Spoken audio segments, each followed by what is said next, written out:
کل آپ کی ملاقات ہوئی تحریک انصاف کے وفد کے ساتھ. ہم نے دیکھا ہے کہ پچھلے 2 دہائیوں سے آپ دونوں جو ہیں ایک دوسرے کے شدید مخالف رہے ہیں, تنقید کرتے ہوئے آئے ہیں, مختلف القابات سے ایک دوسرے کو نوازتے آئے ہیں, لیکن کل ہم نے دیکھا کہ پی ٹی آئی کا وفد آیا, آپ سے ملاقات بھی ہوئی. ذرا بتائیے گا کہ کس پوائنٹ پہ آپ اکٹھا ہوئے ہیں؟ دونوں آپ بات کر رہے ہیں کہ الیکشن میں ریگنگ ہوئی ہے, اس پہ تو آپ لوگ ایک پوائنٹ پر ہیں, لیکن کیا مل کر احتجاج بھی کریں گے ریگنگ کے خلاف؟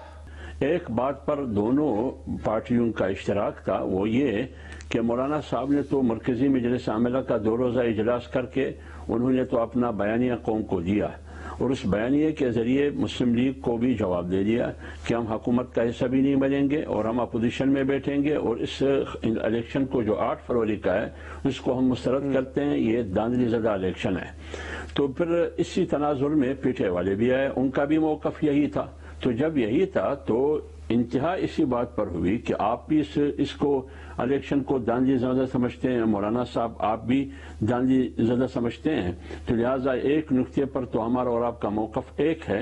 تو ہم نے کہا بالکل ایک ہے. اسی پر بات ہوئی, یہاں پر ہماری باتوں کا اور میٹنگ کا انتہا یہاں پہ ہوا. پھر پریس بریفنگ میں بھی آپ نے دیکھا ہوگا, ہم نے یہی بات کی. آگے کیا ہوگا؟ آگے ان دونوں پارٹیوں کے درمیان مشاورت ہوگی, رابطے ہوں گے, مذاکرات ہوں گے. یہ آگے پہ منحصر ہے کہ آگے صورتحال کیا بنتی ہے, اسی کے مطابق پھر دیکھتے ہیں کہ کیا نتیجہ ہم اخذ کر سکتے ہیں. صحیح. تو ابھی تک صرف ایک نقطے پہ اتفاق ہوا ہے کہ وہ بھی کہتے ہیں دھاندلی ہوئی ہے, آپ بھی کہتے ہیں دھاندلی ہوئی ہے. آگے کیسے بڑھنا ہے اس کا فیصلہ آگے ملاقاتوں میں ہوگا. لیکن کیا اس بات کا امکان ہے کہ اگر انہوں نے عمر ایوب کو نومینیٹ کیا ہے وزیر اعظم کے لیے تو آپ ان کو ووٹ دیں گے, یا اگر ان کا لیڈر آف دی اپوزیشن آتا ہے تو پھر آپ ان کو ووٹ دیں گے؟ کیا اس حد تک ممکن ہے کہ آپ دونوں ایک ساتھ چل سکیں؟